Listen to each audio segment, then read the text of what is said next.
we're going to talk about the hole in my heart.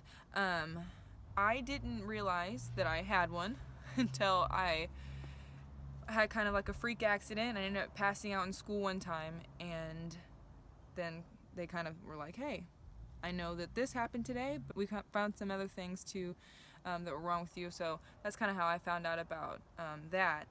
I went to the doctor, and what they do is they like to they hooked me up to this machine. It's called an EKG machine, and they'll put a bunch of little stickers all over you, which are absolutely freezing. This is super uncomfortable.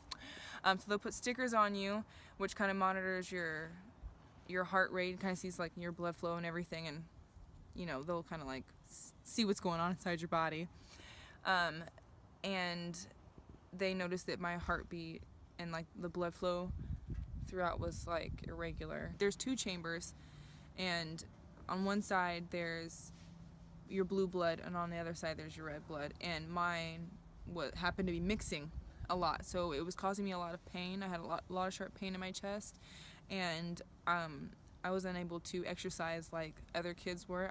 They told me that it was going to be a problem later in life if I wanted to have kids or, you know, anything else. It was going to cause me probably some life-threatening issues later in life. So we went ahead and got that fixed. I was in St. Louis. I went to Cardinal Glennon and had an amazing time there. The hospital is actually really cool. If you ever have to go there, it's a really cool hospital. I didn't actually know that I had a heart murmur until after the surgery, so that was kind of a surprise for me.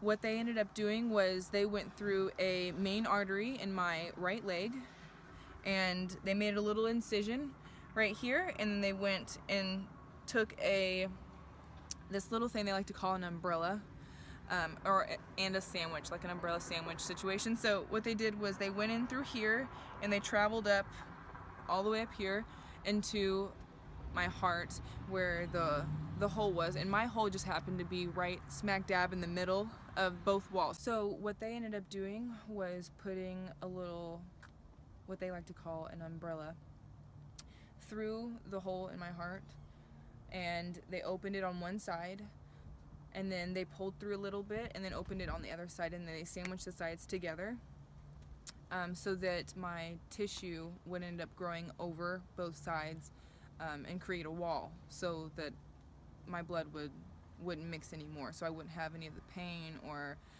so that I would have a regular heartbeat and stuff like that. The healing process, I mean, nothing ever hurt. Sometimes I still get sharp pains in my chest.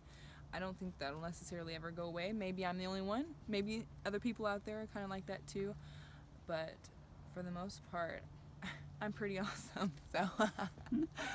So after all this stuff kind of happened, and I got all fixed up, Colin, one of the nice things that he did was he made a little card for me while I was in the hospital that explained that he had a hole in his heart too. So we ended up finding out that a lot of people in our family had it, and then later finding out that it was actually genetic. My grandpa has it, my mom has it, I have it, and so does Colin.